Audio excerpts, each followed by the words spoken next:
Mayotte est placée actuellement au plus haut niveau de l'alerte cyclonique. Depuis 1 heure, l'archipel de l'océan Indien est en alerte violette.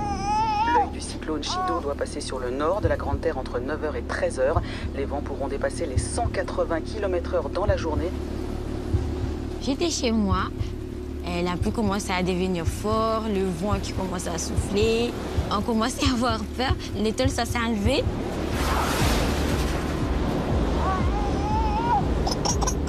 Je commençais à paniquer avec mon bébé. Je ne savais plus quoi faire.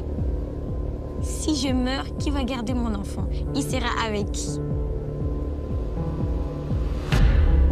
Vision d'apocalypse. Ce cyclone est le plus violent et destructeur sur l'île de Mayotte depuis 1934. Ces quartiers de Mayotte entièrement ravagés ressemblent à des villes fantômes. Chido a accroupi. Tout est détruit en fait, il n'y a plus rien, plus un arbre debout. Il n'y a plus rien.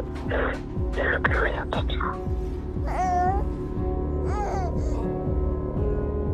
Chez moi, c'est tout détruit. J'ai tout perdu, tout. On souffrait déjà à Mayotte et en ce moment, c'est vraiment l'enfer. Il n'y a pas d'aide, il n'y a personne qui vous aide. On ne peut même pas appeler le secours parce qu'il n'y a pas de réseau.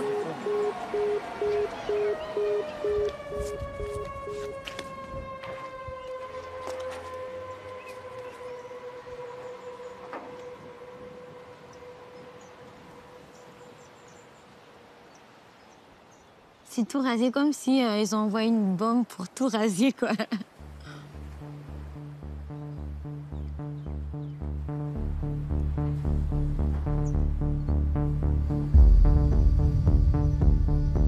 77% de la population vit sous le seuil de pauvreté. L'archipel a 60 ans de retard par rapport au reste de la France.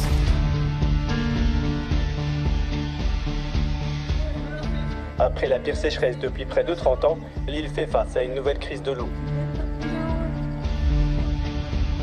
L'insécurité qui ne cesse également de gangréner l'île de Mayotte. Le 101e département français ne parvient pas à endiguer cette violence. On est vraiment en guerre.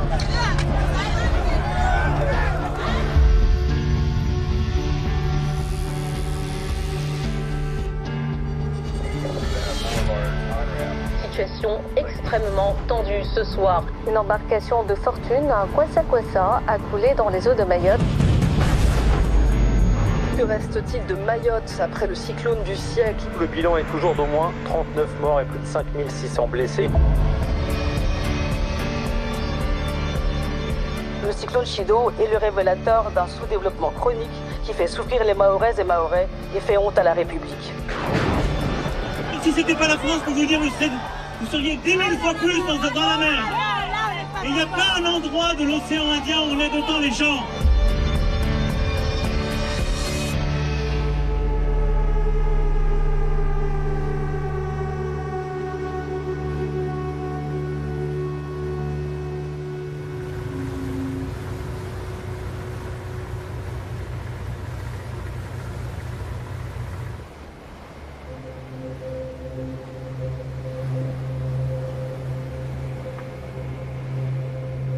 Le drame mahorais était-il écrit?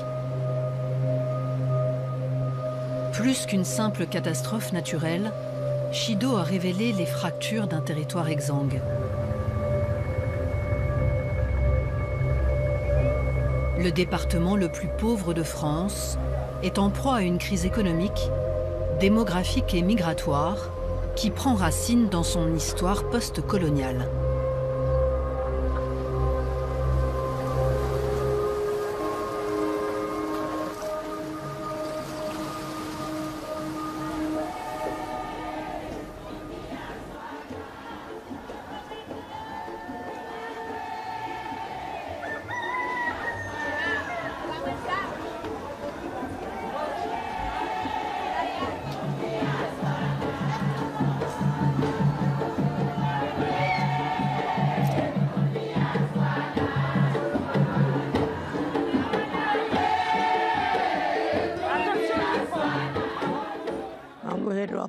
Je m'appelle Coco Djoumoua. Ici, ce sont les femmes qui font tout.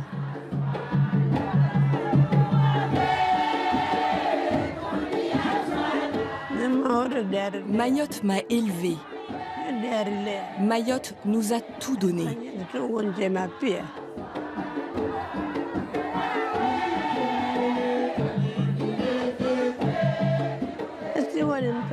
Nous étions bien obligés de défendre notre île. Et c'est nous, les femmes, qui nous sommes battues pour que Mayotte reste française.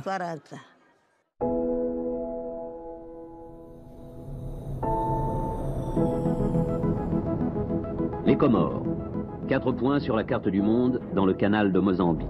Cet archipel de l'océan Indien, à 8500 km de Paris, composé de 4 îles volcaniques, appartenait à l'histoire de la France depuis plus de 100 ans. Les Comores, donc c'est 4 îles, avec la Grande Comore, Anjouan, Mohéli et Mayotte. 3 des îles étaient devenues protectorats français en 1886. Et la 4e, Mayotte, avait été vendue à la France en 1843. Depuis, les îles de Mayotte se sont toujours senties françaises. Mais les Comores, pays musulmans, ont été touchés, comme tous les pays colonisés, par la grande vague d'indépendance. À partir de la fin des années 60, la plupart des colonies ont obtenu leur indépendance. Et la France sait que les Comores vont devenir indépendantes. C'est devenu inéluctable. Sauf que, à cette période, à Mayotte, est apparu un mouvement qui, lui, milite pour que Mayotte reste française. Mayotte, colonisée 45 ans avant les autres, se veut française. Ici, on refuse l'indépendance. Plus riche, moins peuplé, on a peur d'être envahi par les 3 autres îles. La population mahoraise souhaite rester au sein de la République française. Nous ne sommes pas comoriens, nous sommes mahorais et français. Il ne faut pas négliger la place qu'ont eu les femmes dans ce combat. Très clairement, elles ont permis de populariser ce combat. Le mouvement des chatouilleuses apparaît au milieu des années 60. Et donc les chatouilleuses, en fait, c'est l'autre nom de ce que l'on appelle sur place les sorodas. Les sorodas, ce sont les soldats, ce sont donc les militants pour Mayotte française.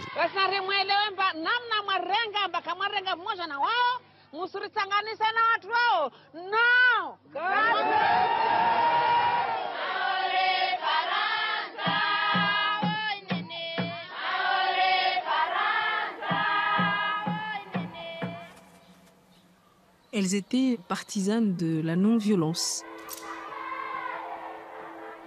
Mais il fallait quand même mener le combat, donc elles ont été très astucieuses et elles ont remarqué qu'en chatouillant une personne, cette personne pouvait rire, mais en fait jusqu'aux larmes. Et elles atteignaient d'une certaine façon leur objectif, mais sans pour autant violenter leur cible. Tous leurs opposants politiques sont passés par leurs mains et ont été chatouillés. Elles ont réussi à soulever la population tout entière pour que, comme un seul homme, en fait, elles demandent le maintien au sein du giron français.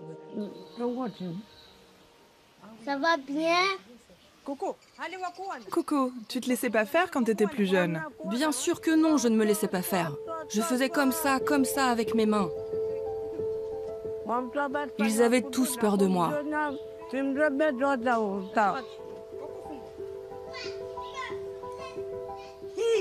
Alors, attention à vous, les enfants. C'est vrai, Coco? Les gens te craignaient? Évidemment. Elles allaient au combat en se disant que les ancêtres étaient à leur côté, que les esprits étaient à leur côté, que Dieu lui-même était à leur côté. Et c'est vrai qu'elles se sentaient quelque part surhumaines, portées par toutes ces entités-là.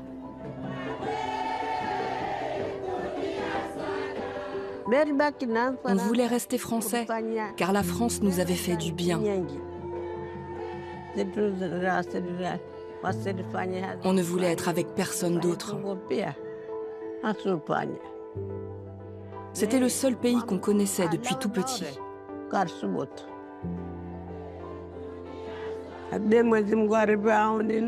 On priait Dieu pour rester avec la France, pour que nos enfants et nos petits-enfants en profitent.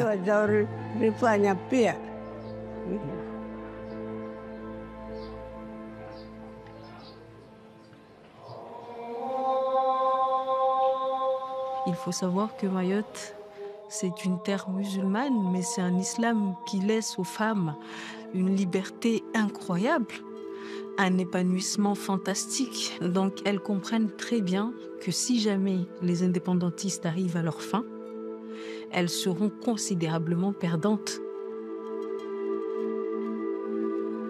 Et en cela, ça a été un combat féministe. Dans le sillage des chatouilleuses, 63% de la population mahoraise choisit par référendum en 1974 de rester française. À contre-courant des 3 autres îles qui accèdent, elles, à l'indépendance.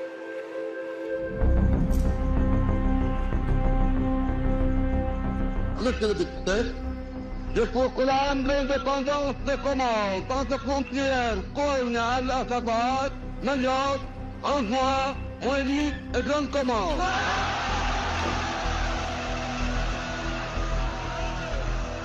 J'étais dans la délégation qui accompagnait le président à New York au moment où les Comores allaient être admis aux Nations Unies, en 1915.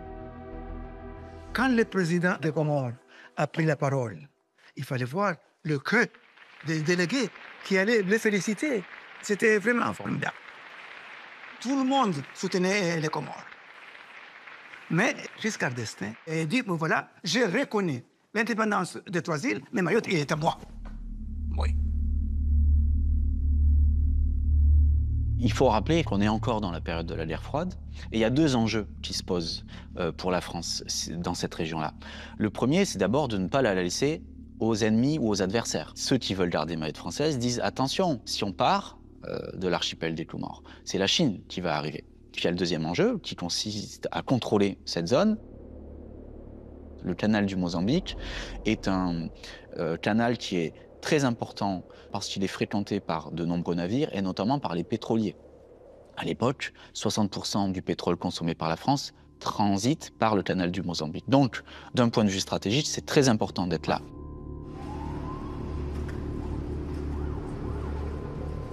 Le groupe africain à l'ONU, ils ont préparé la résolution, une résolution très importante d'ailleurs.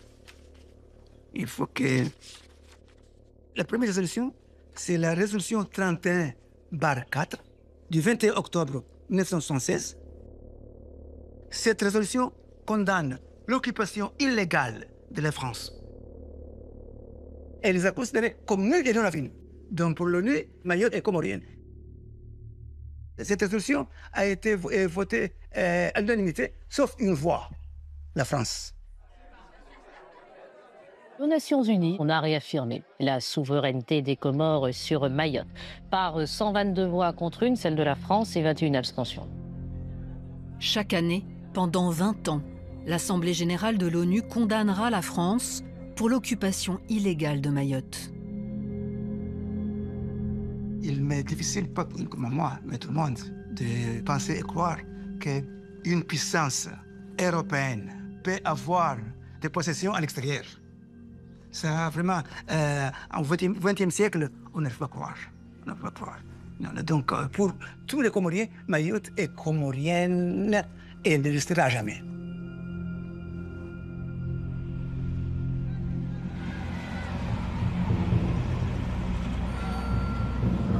Ce divorce sera lourd de conséquences.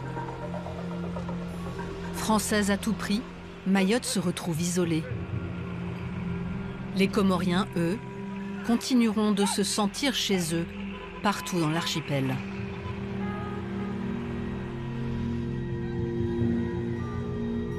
Après la dislocation de l'archipel en 1975, la France ne met pas en place de frontières, en réalité, entre les 3 autres îles et Mayotte. Ce n'est que 20 ans plus tard, en 1995, que la France met en place un visa quasiment impossible à obtenir. Et donc, la seule manière de venir, c'est clandestinement, par les bateaux, ce qu'on appelle les kwassa-kwassa. On prend des risques, on en meurt, et surtout, lorsqu'on est à Mayotte, du coup, on n'en repart pas, puisqu'on a pris des risques pour y venir. C'est là que va commencer à se fixer cette population qui vient des autres îles et que va apparaître le phénomène de ce qu'on appelle les clandestins sur place.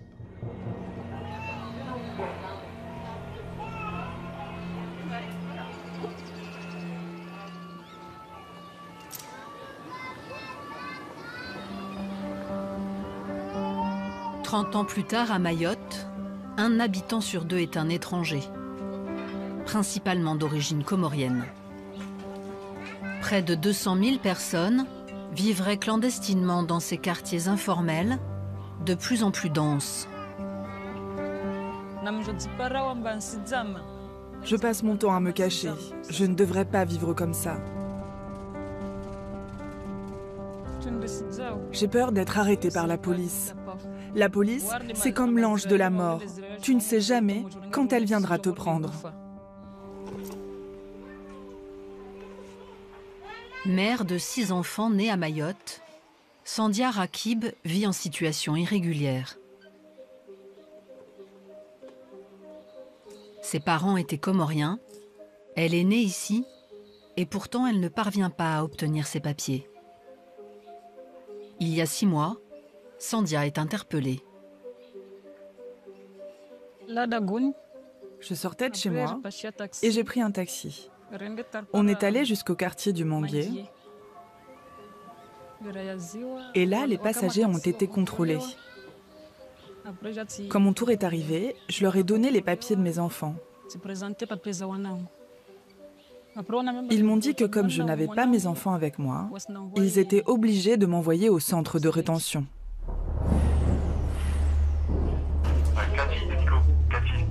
Allez, on y va. Première personne, s'il vous plaît. Personne suivante. Quand je suis arrivée, j'ai pris une assistante juridique et j'ai expliqué mon cas. Je leur ai dit que j'étais née à Mayotte, que j'étais française, que mes 6 enfants étaient nés à Mayotte et que je ne connaissais personne à Anjouan. Je leur ai dit que je ne suis jamais allée là-bas. Ils m'ont dit qu'ils n'avaient pas d'autre choix que de m'expulser vers Anjouan.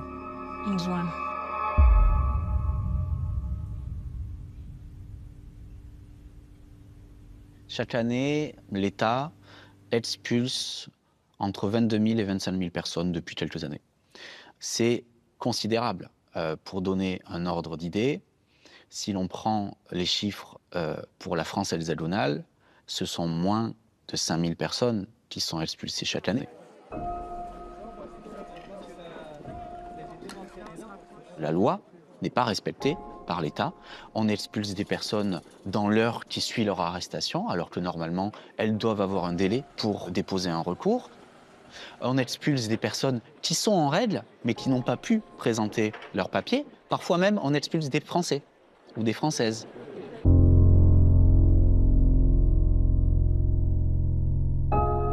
Sandia est expulsée aux Comores sans ses enfants. Elle débarque à Anjouan, l'île la plus proche.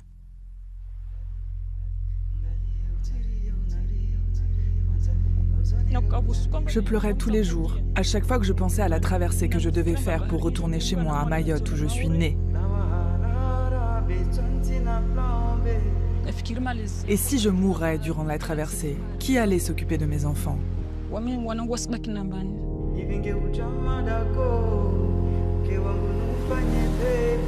Le bras de mer de 70 km qui sépare Anjouan de Mayotte serait le plus grand cimetière marin du monde. 10 000 personnes y auraient perdu la vie en 20 ans.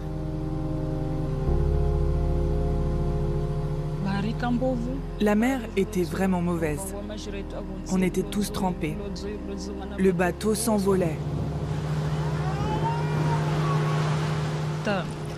Le passeur nous a dit que le kwassa était abîmé, qu'il y avait une fissure dans la coque. Mais il a refusé de revenir en arrière. Tant de gens sont morts dans cette mer, même des bébés. Et si j'étais la prochaine?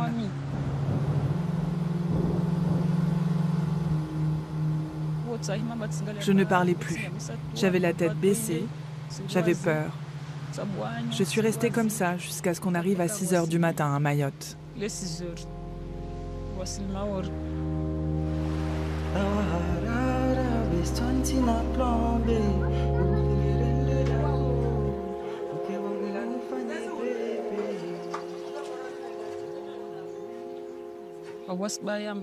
Les Mahorais, ils ne veulent pas de nous ici. Ils nous détestent. Ils disent que les enfants des Comoriens sont des délinquants, que tout ce qui ne va pas à Mayotte, c'est à cause des Comoriens. Ils disent qu'on est des moins que rien, qu'on est des chiens, qu'on est des porcs.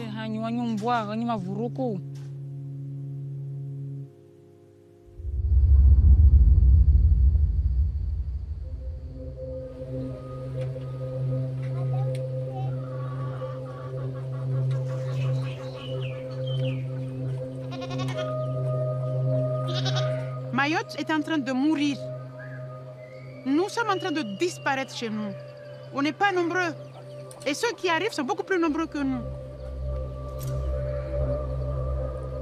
Ceux qui arrivent se disent, écoutez, voilà, je suis le roi, eh bien, je prends tout ce qu'il y a parce qu'ici, tout est gratuit. L'école est gratuite. L'hôpital est gratuit. Donc forcément, ça crée un appel d'air. Malheureusement, personne n'en parle. Parce que personne n'a envie d'en parler parce que c'est Mayotte. C'est loin, c'est petit, c'est peuplé, c'est pauvre. Et donc forcément, ça n'intéresse personne. Seule la candidate du Rassemblement national trouve grâce aux yeux de Safina Soula. Marine Le Pen a remporté dans le département 60% des voix au second tour de la présidentielle en 2022. Ce qui a déclenché cette approche avec Marine Le Pen, c'est le fait qu'elle a reconnu, elle a fait le lien entre l'immigration et l'insécurité. Quand il y a de l'écoute, il y a un lien qui se crée.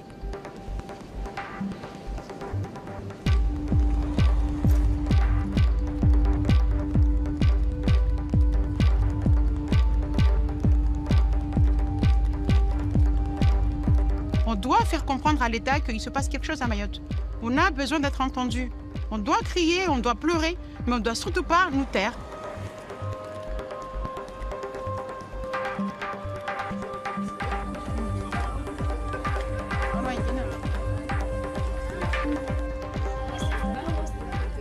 Non, vous allez là-bas. Pars d'ici, on n'a pas le temps pour toi. Va-t'en. Je peux passer? Allez, va-t'en. On peut discuter quand même. Allez, vas-y, va voir là-bas si j'y suis. Vas-y, mon frère, va-t'en. Ça, c'est une préfecture qui est censée fabriquer nos papiers en tant que Français. Malheureusement, c'est devenu une machine à produire des titres de séjour en grande quantité. En 2024, au pic d'une crise sociale sans précédent, le collectif de Safina se fait connaître par ses opérations de blocage.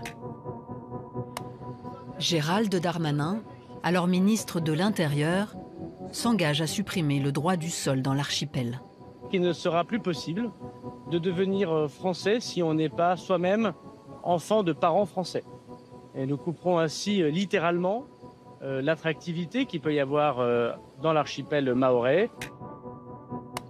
Un an plus tard, l'Assemblée vote des mesures pour restreindre ce droit du sol. Insuffisant, juge le collectif de Safina, qui continue de bloquer l'accès aux services des étrangers de la préfecture. Imaginons que toute cette population soit régularisée. On n'a plus notre place chez nous. Donc moi je n'ai rien contre vous, hein, policiers. Je sais que vous faites votre boulot, mais nous aussi on fait le nôtre. Voilà, aujourd'hui, on est les gardiens de ce territoire. J'ai comme l'impression que, voilà, si on ne fait pas bouger les choses, si on ne bouscule pas les choses, il n'y a rien qui se passe. Ce sont les malfrats, les délinquants qui prennent le territoire en main et qui font ce qu'ils veulent. Voilà, parce qu'on a l'impression que l'État n'a plus le contrôle de ce qui se passe à Mayotte.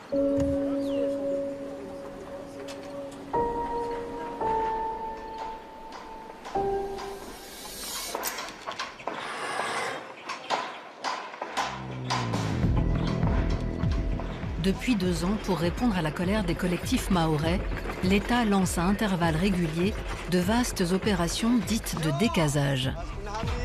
Ce décasage, déconstruction d'habitat illégal, participe aussi du processus de sécurisation de Mayotte. C'est une étape de plus. Le 101e département est une exception à bien des égards. le préfet peut décider seul de l'éradication des quartiers précaires. Nous sommes sur une ligne de crête. Cette zone-là était un point d'appui pour les délinquants, soit pour commettre des vols à main armée ou mettre en place des barrages enflammés sur la route nationale 1 et agresser les automobilistes, soit pour s'affronter avec des délinquants d'autres villages. Et c'était une zone d'ultra-violence et d'affrontement.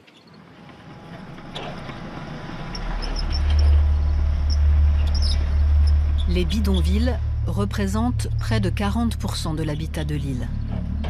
Migrants et travailleurs pauvres ont investi illégalement des terrains pentus et enclavés autour de la plus grande ville, Mamoudzou. À Kaweni, Kungu ou Majikavo, les habitants y survivent le plus souvent sans eau ni électricité.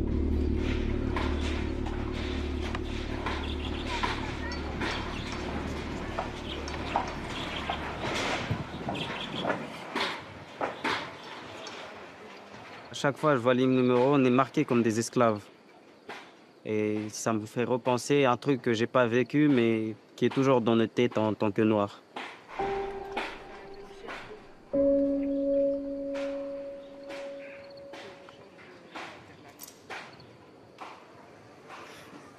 Si on voit pas mon visage, c'est parce que mon passé était un peu compliqué.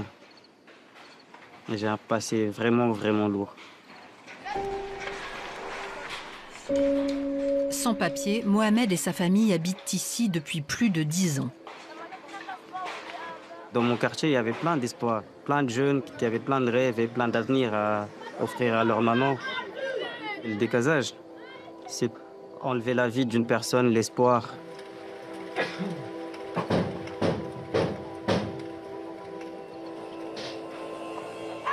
On enlève nos maisons. C'est bon, on va bouger. Vous voulez pas qu'on reste ici? On n'est pas prêt de quitter Mayotte. On part, mais on va s'installer juste à côté. En fait, on préfère partir avant parce que sinon, les bulldozers, quand ils arrivent, eux, ils vont tout saccager. Les tôles qu'on avait, on ne peut plus les réutiliser. La destruction de Mavadzani représente le plus grand décasage de l'histoire de l'île.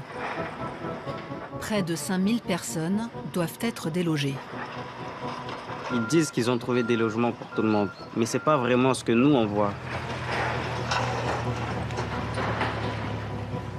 Toutes ces familles vont aller où? Tous ces enfants-là, ils vont aller où? Ces femmes enceintes, ces hommes âgés, ces enfants, ce sont des Français. Ce sont tous des Français, on doit les considérer. Eux, ils ont droit qu'on les tienne pour comme des humains. Ce ne sont pas des animaux, ça. Nous, on décase nos maisons, là. Nos grands-pères, ils sont battus pour la France, pour libérer la France du nazisme en Europe. Alors, nous ne sommes pas des étrangers ici. Nous sommes chez nous. Nous sommes chez nous, ici à Mayotte. Il faut nous loger. Ça commence déjà à devenir chaud, donc il faut rester vigilant. Ils vont aller se battre avec les keufs qui sont en bas.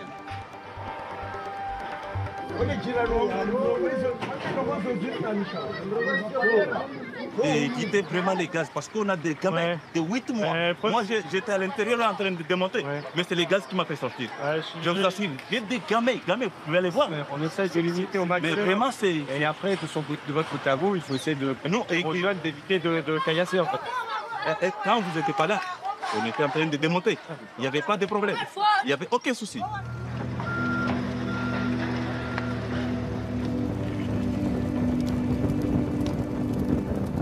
Ils vont dire que c'est nous qui causons les problèmes alors que c'est eux qui nous décasent nos maisons. On est obligé de réappliquer après. On est tous dans la haine. Il n'y a plus d'amour dans tout Mayotte. Et comme ça, on pense qu'à la guerre se venger.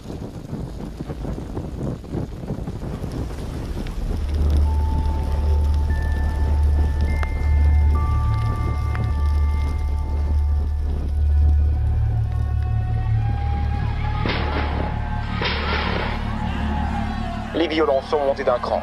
Depuis les hauteurs, des adolescents jettent des pierres sur les gendarmes. 2 adolescents de 14 et 15 ans tués à l'arme blanche. Et ces gamins, on les connaît tous à Kawini. Ce sont tous des voyous, on les connaît. Il va se faire défoncer.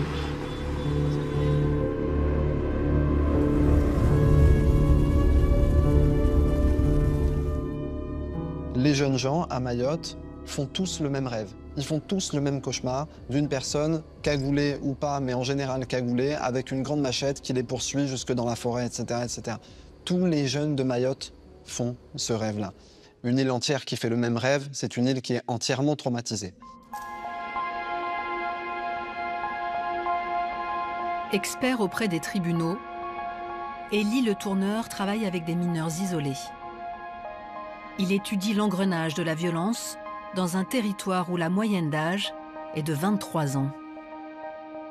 La difficulté à Mayotte, c'est que quand on cherche à expliquer publiquement, les gens du territoire ont l'impression qu'on cherche à excuser. Et c'est toute la difficulté. C'est qu'il ne s'agit à aucun moment d'excuser la violence, qui de toute façon est inexcusable. Si vous n'avez connu que la violence, si la violence c'est un mode de communication pour vous, si on vous a parlé avec violence, ça rentre en vous. Ça fait partie des choses que vous estimez habituelles et entre guillemets normales.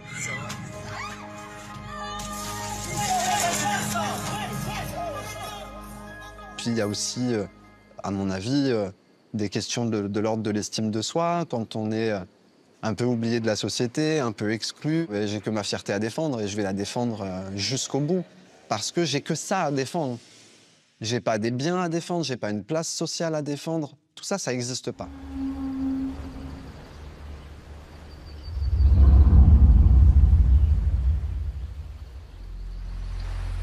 Ça, ici, non, pardon, ça, comme ça. Et là, moi, je vais te donner le truc. Élie a rencontré Mohamed à la maison des adolescents de Mamoudzou, il y a 6 ans. Depuis, il l'accompagne, il le protège aussi parfois. Impliqué dans des règlements de compte, Mohamed est recherché depuis des mois par une bande rivale. Ma tête est mise à prix parce qu'il y avait un affrontement et ça s'est mal tourné, ma cagoule s'est enlevée. C'est là où le village ennemi a vu mon visage. Parce qu'un jour, ils ont failli m'avoir. Ils étaient à 2 doigts de m'envoyer aux cieux.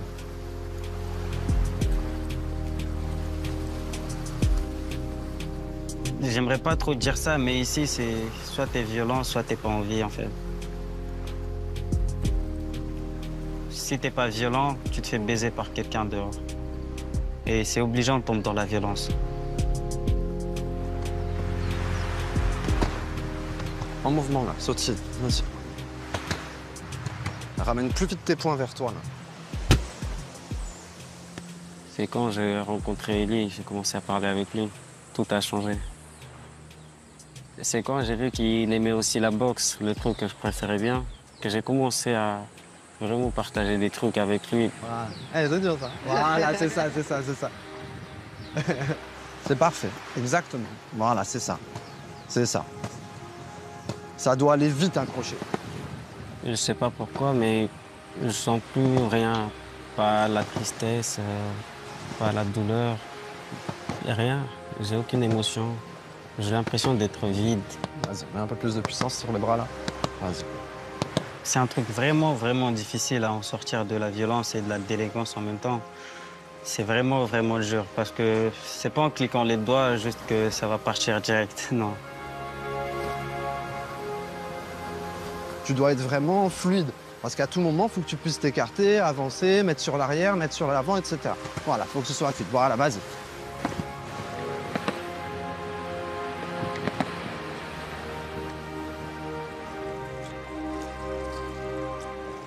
Il y a des oppositions entre certains villages, partout à Mayotte. Ces oppositions-là, il ne faut pas se dire qu'elles sont nouvelles, c'est pas vrai, elles ne sont pas nouvelles. Quand vous parlez avec les papas, les mamans, les papis, les mamies, ils vous disent ce qui a changé, c'est l'intensité de la violence.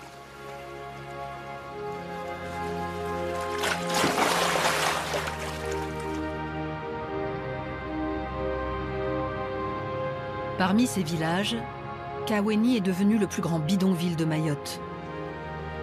Divisé en sous-quartiers, chaque flanc de colline cultive son identité et ses codes.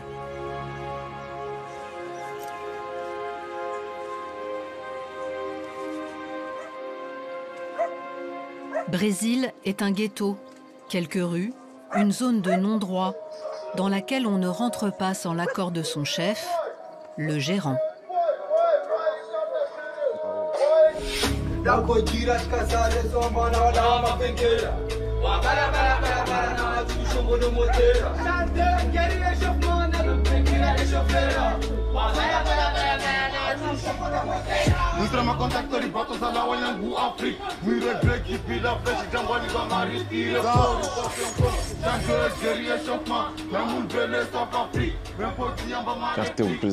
Brésil, c'est un quartier de Kaweni. On est comme une famille. On a grandi ensemble. On est ensemble depuis qu'on a 10 ans. C'est un quartier chaud. Il y a des petites ruelles. C'est un quartier de gangsters.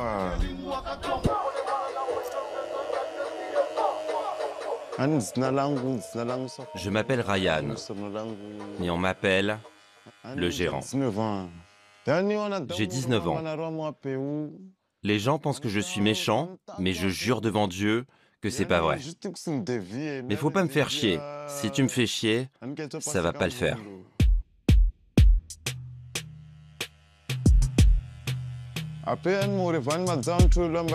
Tout le monde à Mayotte sait que les villages ne s'entendent pas entre eux. Par exemple, Trévani et Kungu, Mkombani et Cavani, Tsapere, Doujani, Doujani et Passamenti. Ça a toujours été comme ça entre Kaweni et Majikavo. On se déteste.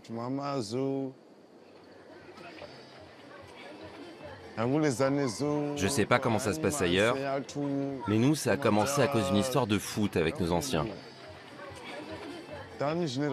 Et la nouvelle génération a pris la relève.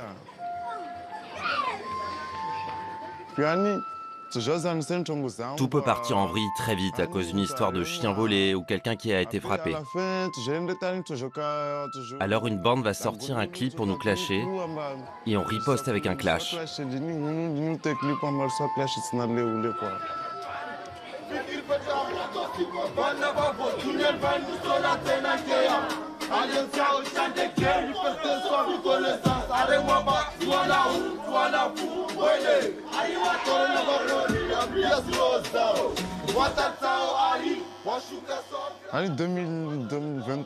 En 2023, j'ai été en prison dans le quartier des mineurs.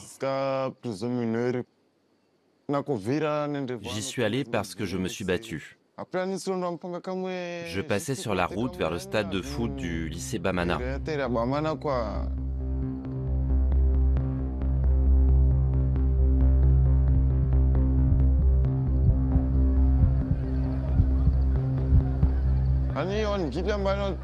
Des jeunes m'ont encerclé, mais je voulais pas me laisser faire. J'étais seul contre 25, 30 personnes. Alors j'ai sorti ma machette et j'ai blessé l'un d'entre eux et j'ai été en prison.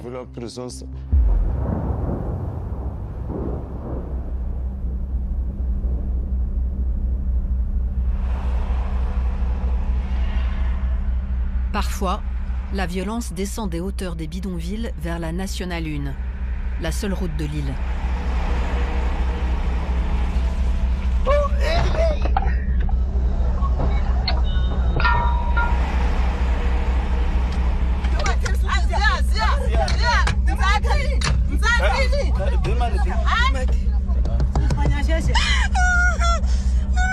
On les appelle ici les coupeurs de route. Et leurs délits, caillassage, barrages enflammés, prise d'otages, sont en constante augmentation depuis 20 ans.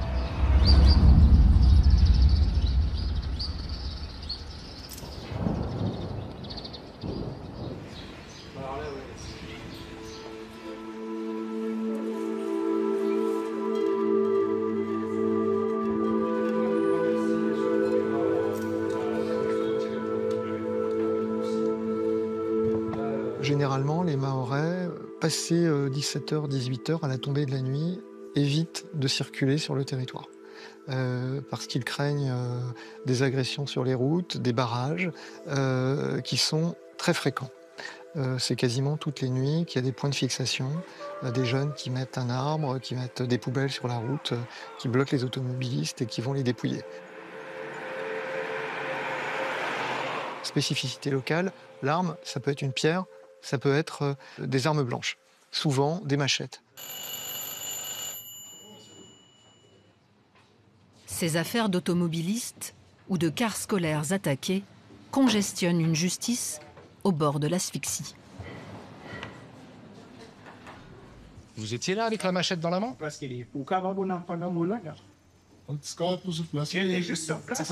n'étais pas sorti sur là. Mais la machette? La machette, il y avait un jeune qui était là, qui l'avait, et c'est là que je l'ai pris. Pourquoi vous l'avez prise à ce jeune, la machette, qui a été retrouvée chez vous? Ces jeunes sont passés dans un champ, donc voilà, ils étaient en train d'activer des bananiers, des maniocs. C'est pour cela que je l'ai pris. Ah, pour qu'ils arrêtent d'abîmer la nature. Si on va se baigner, oui, pour éviter de... Ok. Dans l'Hexagone, la majorité des comparutions immédiates concernent des délits routiers ou du trafic de stupéfiants. À Mayotte, 80% des affaires impliquent des vols avec violence. Ils ont balancé des cailloux, donné des petits machettes sur les voitures. Moi et ma soeur, on a jeté nos sacs par terre. Et ils ont exigé de tout leur donner. C'est un chambre.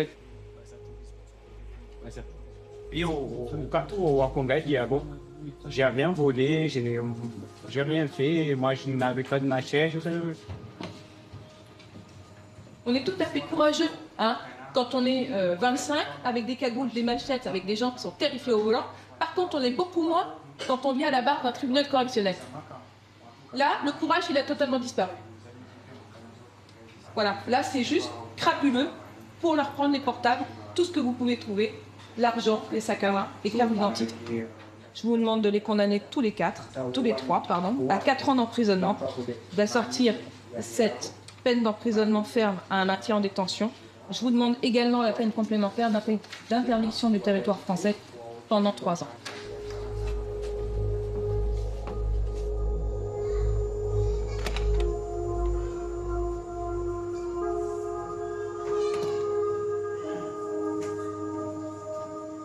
Messieurs, le tribunal, après en avoir délibéré, il déclare tous les trois, sans l'ombre d'un doute, coupables de l'ensemble des délits qui vous étaient reprochés. Vous êtes tous les trois condamnés à une peine de 4 années d'emprisonnement, dont 1 an sera assorti d'un sursis simple. Le tribunal prononce la peine complémentaire d'interdiction du territoire français pendant une durée de 3 ans.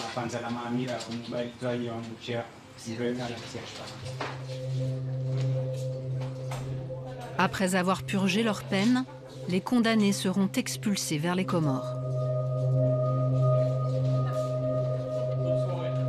On a un certain nombre de personnes qui commettent ces faits avec un sentiment d'impunité et avec aucun recul ni par rapport à la gravité de ce qu'ils ont pu faire et avec un risque très fort de réitération des faits. Quand vous voyez la violence de ces barrages et des violences subies par les usagers de la route, à qui on n'hésite pas à donner de violents coups de machette et les blesser gravement simplement pour voler un téléphone, la sévérité des peines elle est jugée très relative par ceux qui sont victimes.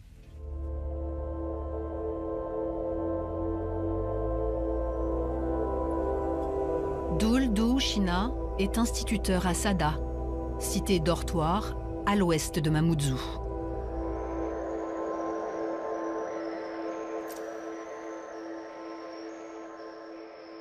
Il aura fallu 2 ans d'arrêt de travail et 4 interventions chirurgicales pour qu'il reprenne le cours de sa vie.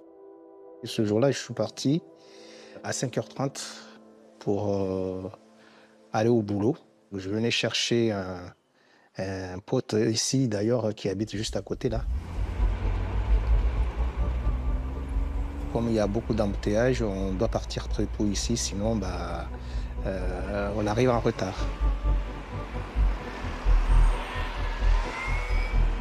Et sur le chemin, on arrive dans un virage, et là on voit une branche d'arbre par terre.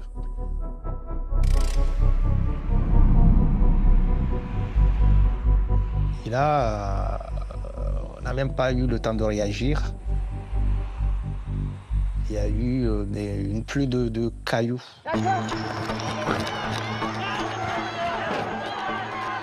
Et ils sont sortis des forêts, ils ont commencé à nous attaquer, à nous tabasser, à nous taper dessus. De toute façon, on va tous vous tuer ici. Et là, il y en a un qui sort, je pense que c'était une machette. J'ai mis ma main sur la tête comme ça pour me protéger. Et là, j'ai reçu, la machette. Ça a découpé la montre en inox en deux. Et ça a fracturé ma main. Les tendons, qui sont découpés, la main était ouverte, quoi. Et là, j'étais tout en sang. Bon, à un moment donné, j'ai perdu connaissance, quoi. Je savais plus rien de ce qui se passait.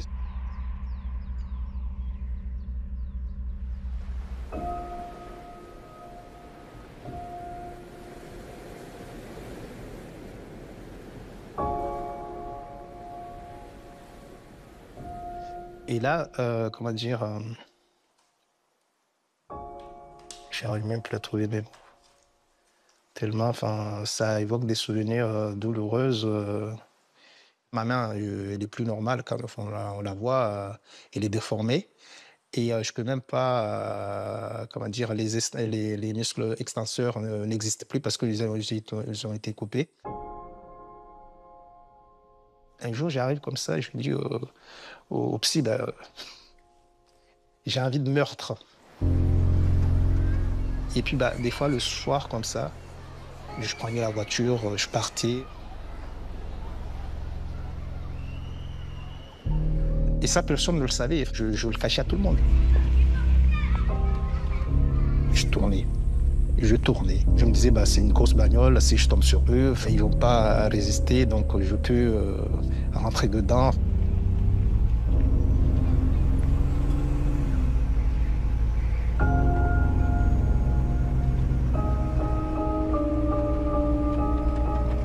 Heureusement, les enfants étaient là et c'est eux, grâce à eux, que je pouvais encore modérer, mais je ne me cache pas.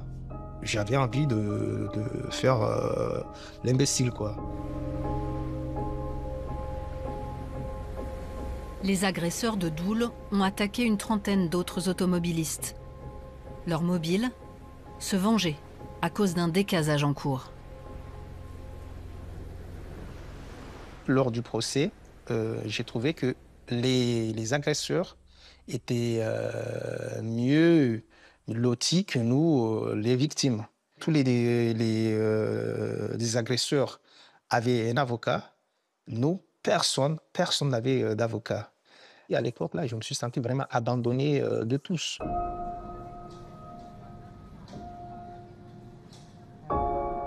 J'étais un petit peu en colère contre l'État, ou je peux dire contre les institutions. Il y a aujourd'hui à Mayotte moins de 30 avocats inscrits au barreau. Vous avez 5000 gardes à vue par an. Des victimes à chaque dossier, à chaque audience. Ce nombre d'avocats, malgré toute la bonne volonté du barreau de Mayotte, est tellement insuffisant que l'accès aux droits et la préservation des droits est aujourd'hui très limité. Il y a peu de candidats, des postes vacants, mais cette difficulté, on ne la retrouve pas uniquement dans la justice, on la retrouve dans l'ensemble des services publics. À l'hôpital, on a un déficit de médecins qui est très important. Dans l'ensemble des administrations, le recrutement est difficile, compte tenu du sentiment d'insécurité qui règne sur le territoire.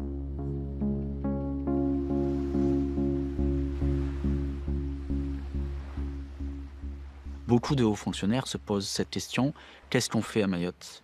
Il y a d'ailleurs un ancien préfet de Mayotte qui a écrit un livre qui est intitulé « Mais que faire de Mayotte ?» C'est une question qui se pose. La France se retrouve avec cette situation où elle doit administrer un territoire qu'elle ne sait pas administrer, et donc à devoir gérer les crises les unes après les autres. On passe d'une urgence à l'autre à Mayotte.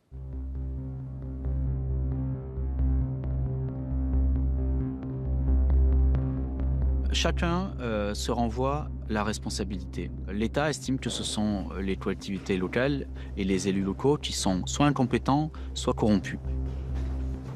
De leur côté, les élus locaux expliquent que l'État n'investit pas assez.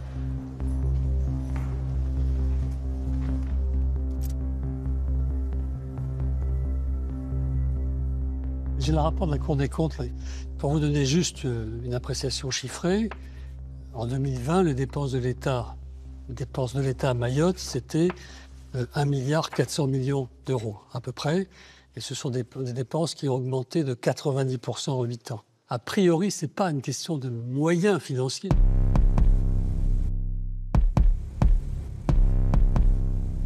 L'augmentation démographique à Mayotte, elle a été rapide. Le nombre d'habitants quand j'étais là-bas et aujourd'hui, ça n'a plus commune mesure. Donc la difficulté, c'est de s'adapter à ce tempo extrêmement rapide.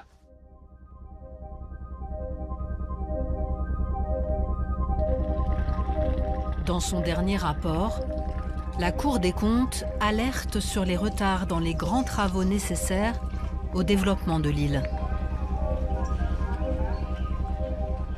Dans les difficultés d'équipement, évidemment, la question de l'accès à l'eau et de l'accès à l'eau potable est fondamentale. Il faudrait 40 000 mètres cubes par jour. Et aujourd'hui, on est à 38 000. Il manque 2 000 mètres cubes par jour. On n'a peut-être pas suffisamment anticipé les besoins en eau qu'allaient connaître les Mahorais et peut-être sous-estimé l'effet prévisible de cette explosion démographique.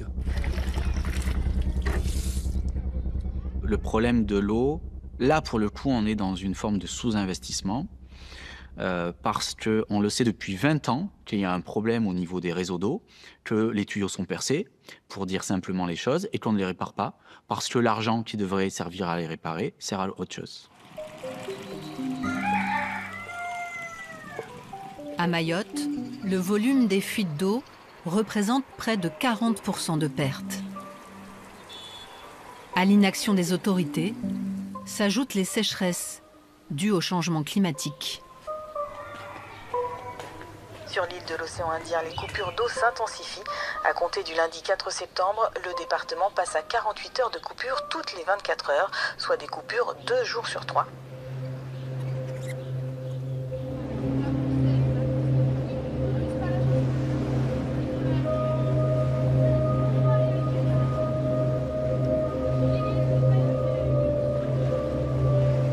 Originaire des Comores, élevé à Mayotte, Racha Mousdikoudine est la porte-voix de l'association Mayotte a soif.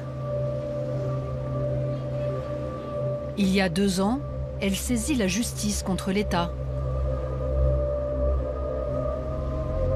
Racha accuse les autorités de ne pas prendre les mesures d'urgence pour répondre à la crise de l'eau.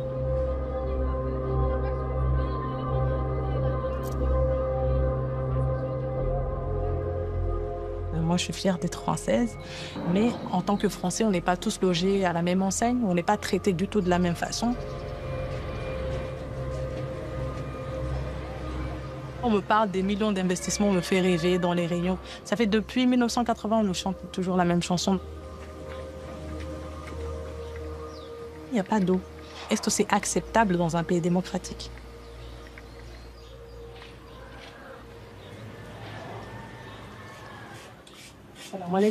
Bonjour. Bonjour, bienvenue. Je voudrais de l'eau. Serre-toi.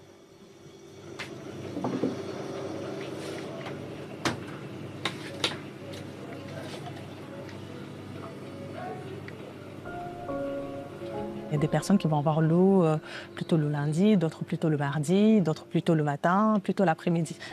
On va se réveiller le matin, on ne va pas savoir s'il y aura de l'eau pour se laver, pour brosser les dents, pour se doucher, tirer notre chasse d'eau. 12 €. Ewa.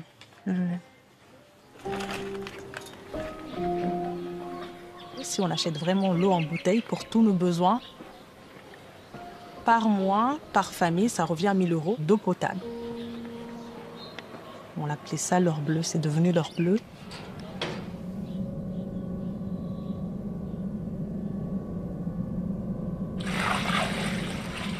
Pour être certain d'avoir de l'eau à tout instant, on doit stocker l'eau. Nous, il nous faut 2 ou 3 bassines de 20 litres pour pouvoir en fait tenir une semaine. T'as bien travaillé à l'école? Je te l'avais ici. À l'école, ils ont coupé l'eau. Il n'y en a plus. Je pense que il faut vraiment prendre la mesure de ce que l'eau peut avoir comme impact. On pense que c'est quelque chose d'anodin. On pense que c'est juste manquer d'un verre d'eau sur la table. Mais il y a l'impact social qui est inquiétant et l'impact d'exclusion sociale. Il y a des écoles qui ferment parce qu'il n'y a pas d'eau.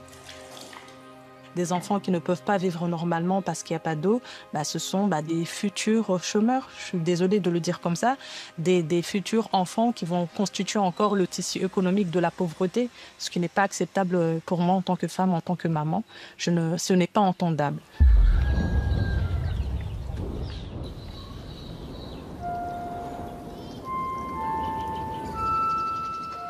Le département ne peut pourtant pas se permettre de fermer des écoles faute d'eau potable. Il manque déjà près de 900 classes à Mayotte. Et celles qui existent sont saturées, avec pour résultat le taux de scolarisation le plus faible de France. Ça, c'est quelle lettre? Ça? Très bien. Ça? Ça? Très bien. Le M, n'oublie pas, 3 pieds.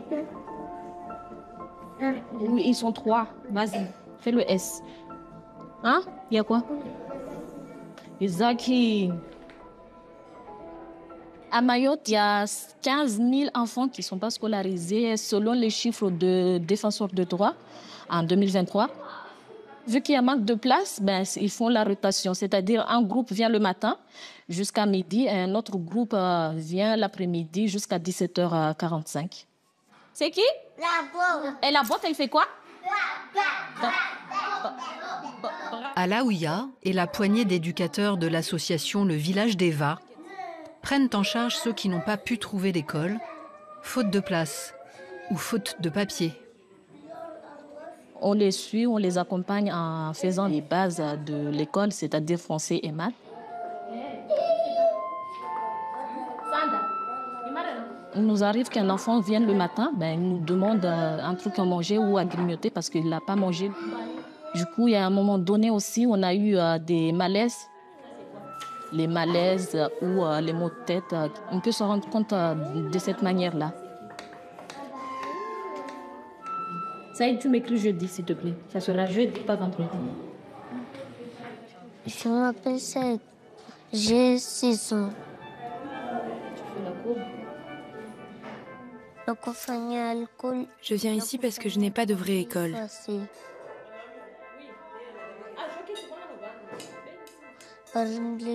J'aime venir ici parce que je peux manger du riz, du mataba et de la viande. Je viens ici pour travailler. Je fais aussi la sieste et j'apprends.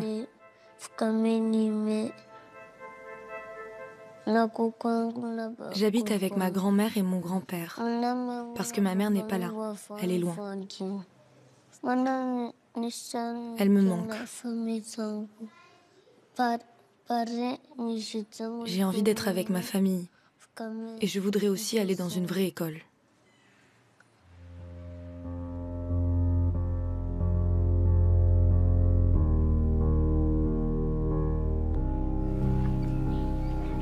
Ils sont des milliers comme Saïd à grandir loin de leurs parents. À Mayotte, on appelle cela les confiages successifs. Des ruptures d'attachement qui mettent les enfants en danger. Les associations estiment qu'il y a 2 fois plus de victimes d'abus et de violences sexuelles à Mayotte que dans les autres départements. Baraka Bakar et Elina Jean-Claude sont elles-mêmes des survivantes. Elles accompagnent aujourd'hui la libération de la parole des plus jeunes. Alors bonjour les élèves. Je suis Baraka et ma collègue Elina. Nous faisons partie de l'association Akizawaneta et depuis 2 ans maintenant, on se concentre à tout ce qui est l'éducation à la vie affective, relationnelle et aussi intime chez les jeunes. J'aime bien travailler dans l'association parce que c'est des enfants qui me ressemblent, ayant moi-même été victime dans mon enfance. On a constaté que la plupart des abus et des attouchements commençaient dès l'âge de 10 ans. Alors c'est important pour nous de faire un petit point là-dessus, sur notre corps, sur ce que c'est que le consentement. Le consentement, c'est quand on n'est pas d'accord sur quelque chose. Si aujourd'hui quelqu'un vous touche, un exemple, si un oncle ou bien un ami de la famille vous touche les seins, est-ce que vous pensez que c'est normal? Non.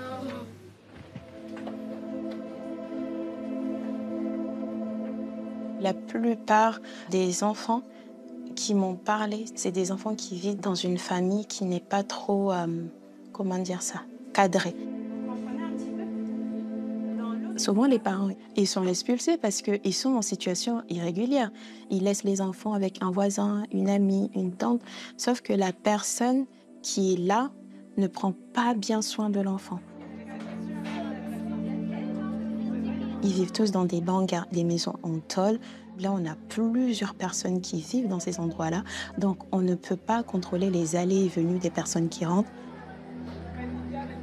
Ils sont des proies faciles pour les agresseurs. On se dit que personne n'est là pour les surveiller.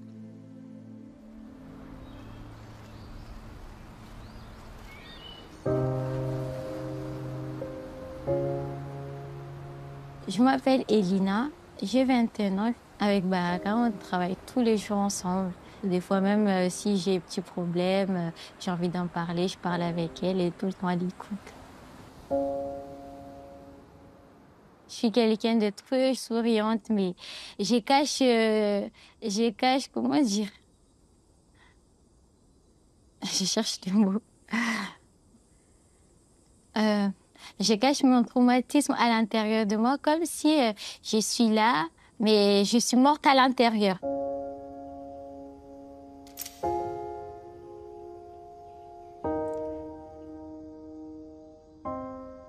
J'habitais avec ma tante qui disait être ma mère, mais il n'est pas ma mère.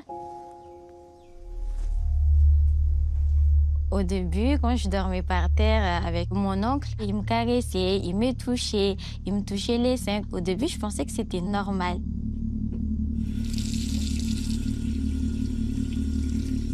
Ma tante, elle est partie en voyage à Madagascar. Du coup,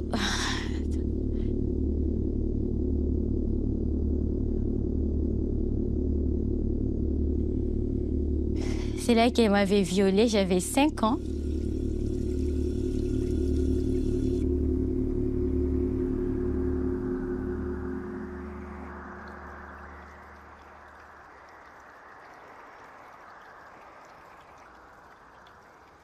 Et quand je suis allée lui dire, maman, ton mari m'a fait telle chose, il m'a dit, il faut le garder pour toi, il ne faut pas en parler, il faut le garder pour toi.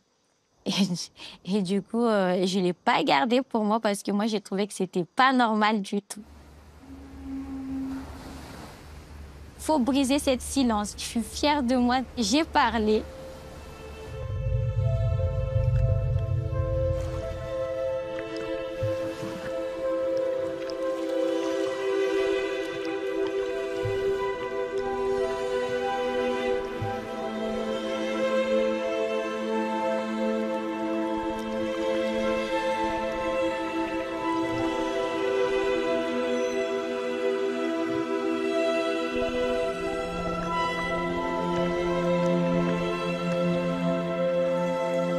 Ce qui me fait du bien aujourd'hui, c'est de penser que ça ira. Il faut beaucoup de sensibilisation. On va s'en sortir.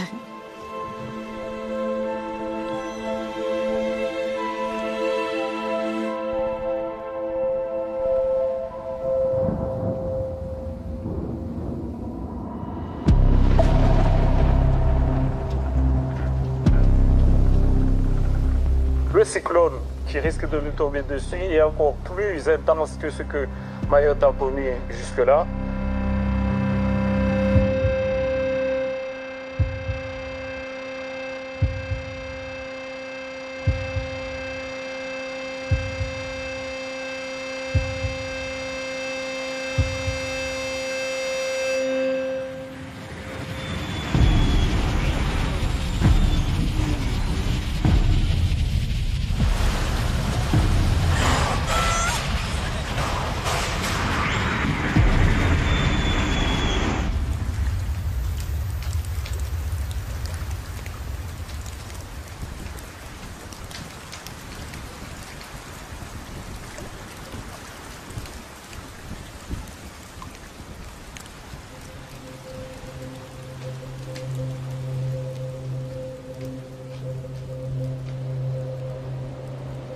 C'est un cauchemar dont j'arrive pas à me réveiller. Je me dis non, c'était qu'un putain de cauchemar, mais j'arrive pas, j'ai l'impression qu'il y a quelqu'un qui me retient dans mon rêve. Le jour du cyclone, beaucoup d'habitants des bidonvilles n'ont pas quitté leur maison en tôle. Certains, par crainte d'être contrôlés par la police aux frontières. D'autres, par peur des pillages. Toutes les maisons qui tenaient un peu, ils sont tombés. Là, j'ai eu beaucoup plus peur. Sur les hauteurs de Mavazzani, Mohamed a été pris au piège pendant plusieurs heures. Le gars qui était à côté de moi, il a senti qu'il y a de l'eau qui coule. Mais en vrai, c'était pas de l'eau, c'était mon sang qui coulait, mais je sentais pas les douleurs. C'est quand j'ai perdu beaucoup de sang que j'ai remarqué que moi non plus, ça allait pas. J'ai pas directement pensé à la mort, mais je me suis dit, je suis foutu.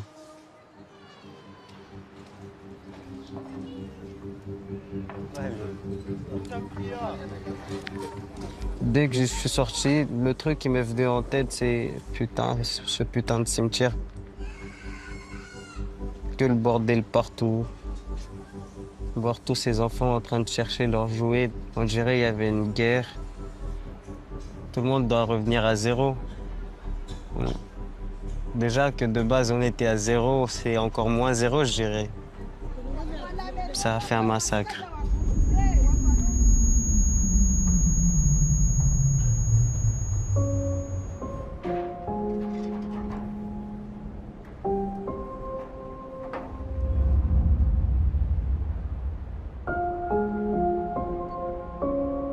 Une semaine après la catastrophe, le bilan provisoire fait état de 35 morts et 3000 blessés. Partout sur l'île, on cherche les disparus et on attend les secours. L'eau, la nourriture, l'électricité, le réseau téléphonique manquent toujours dans de nombreuses parties de l'île, de l'océan Indien. Dans ce quartier enclavé du centre de l'île, Chido a coupé les habitants du reste du monde.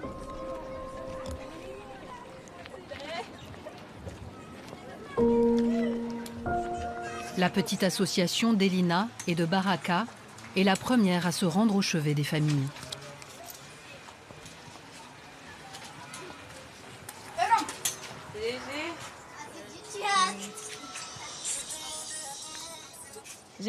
Bonjour madame. Voilà 2 bons de 20 € chacun. Vous pouvez les utiliser dans les magasins du quartier, Sodifram, Sodicash, Hyperdiscount, pour acheter de la nourriture ou des produits d'hygiène. On vous donne cela d'abord et on verra quand on en aura d'autres. Merci beaucoup.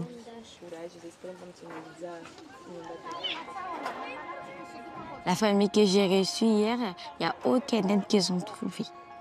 Ils ne trouvent pas d'eau, ils sont obligés d'aller prendre de l'eau de la rivière. La dame m'a expliqué qu'il y a son bébé qui est malade. Son bébé de 3 mois, il lui donne même de l'eau de la rivière. Il le fait bouillir pour donner à son bébé. Et son bébé, il est malade, il a de la fièvre, il ne sait plus quoi faire. Merci madame, 1000 fois. Merci, que Dieu vous bénisse. J'ai découvert que les gens, ils ont vécu pire que moi.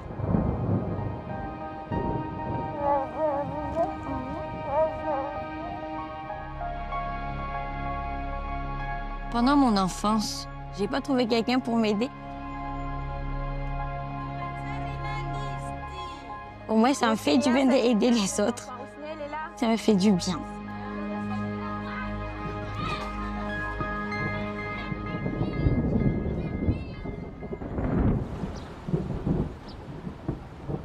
Critiqué pour sa gestion du post-cyclone, l'État français installe le 24 décembre un hôpital de campagne.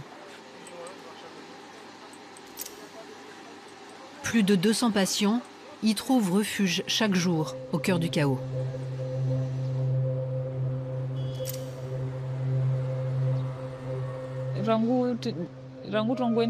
Depuis le passage du cyclone, ma mère a mal aux yeux. Elle a l'impression d'avoir constamment quelque chose qui lui ronge l'œil. Et mes enfants, ils ont des plaques sur la tête. Ça les gratte et ça se répand partout sur leur corps. Je crois que c'est à cause du cyclone qui a fait ça.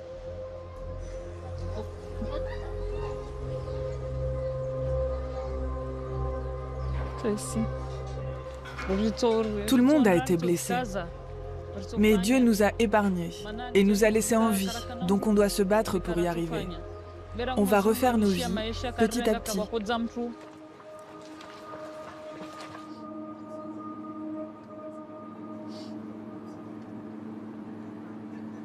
On a vu beaucoup de patients qui s'étaient blessés avec des tôles qui étaient rouillées, des plaies de la main, des plaies du pied aussi parce qu'ils marchent sur des déchets qui traînent à même le sol. Et en fait, la moindre plaie va s'infecter ici, je pense, compte tenu des conditions climatiques et des conditions d'hygiène dans lesquelles ils vivent. Parfois, ils ont attendu 10 jours avant de consulter. Et une fois qu'on a enlevé tous les tissus qui étaient nécrotiques, en fait, on se rend compte qu'il ne reste plus que les os. Et quand c'est ce cas-là, on est obligé de couper. Donc, heureusement, on a des interprètes et un psychologue qui nous aident à prendre en charge ces patients. Mais c'est assez compliqué. Globalement, ils sont très renfermés. Même chez les enfants, en fait, on constate qu'ils n'arrivent pas à parler. Les enfants ne se plaignent jamais. Pourtant, ils ont des plaies qui font super mal. Ils ne pleurent quasiment pas, même quand on leur fait les soins.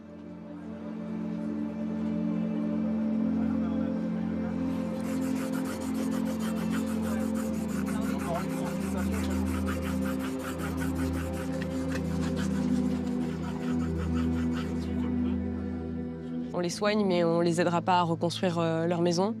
Ils ont rien, ils arrivent le matin. Nous, on s'intéresse à savoir s'ils ont mangé ou pas, et bu ou pas, pour les prendre au bloc. À chaque fois, ils nous répondent non, tout simplement parce qu'ils n'ont pas à manger, à boire. Et je pense que oui, il y a un vrai traumatisme psychologique chez ces patients.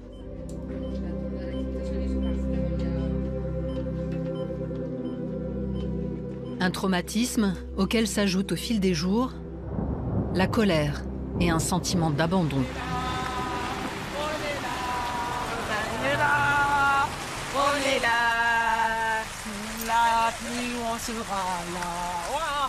Même après Chido, on restera toujours là, debout. Même après le Chido, on sera là. Le collectif de Safina maintient la pression sur la préfecture. Ces mères de famille exigent que les sans-papiers soient délogés des centres d'hébergement d'urgence, à peine 15 jours après le cyclone.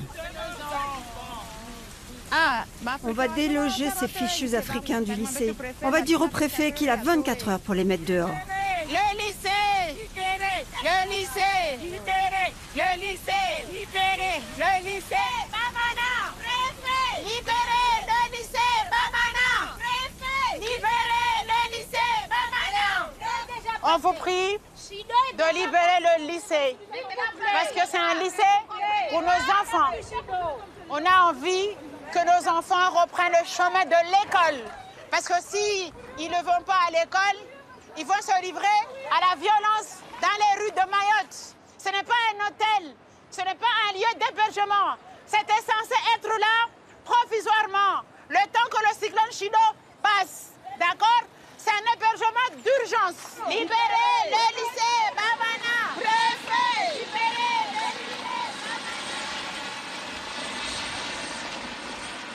lycée. Chido, c'est une opération divine. On voit quand même la volonté de Dieu de vouloir nous dire ça suffit, regardez ce qui était caché.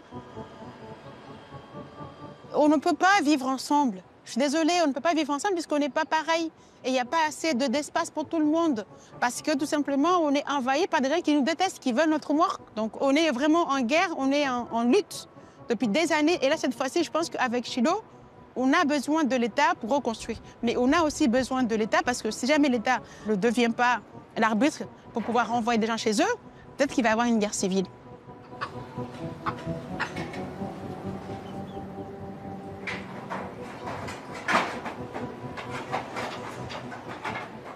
Je sais pas trop c'est qui cette dame, mais j'avais vu une vidéo où elle disait que, tu vois, de toute façon, la plupart des gens qui sont morts, c'est des sans-papiers. Alors ça veut dire quoi? Moi, dans ma tête, ça a fait un truc en mode digne, mais pour elle, si on est sans-papier, ça veut dire on n'a pas de cœur. Ça veut dire on n'a pas de famille. Ça veut dire on n'a pas une état de réfléchir, on ne peut pas réfléchir. On n'est pas humain, en fait, pour elle. Si on a des papiers, là, on est humain. Mais tant qu'on n'a pas de papiers, elle s'en fout, en fait. Qu'il y a eu des milliers de morts, des dizaines de morts, elle s'en fout. Ils n'ont pas de papiers, ils peuvent crever tranquille, ça va. Mais c'est pas comme ça, je voyais les gens, quoi. C'est pas parce que le cyclone est passé qu'on va devenir des amis ou des frères et sœurs ou quoi que ce soit. Non, pas du tout. Si on est toujours dans ce même état de pensée, je pense pas du tout que ça avancera, quoi. Au contraire, on va faire que reculer.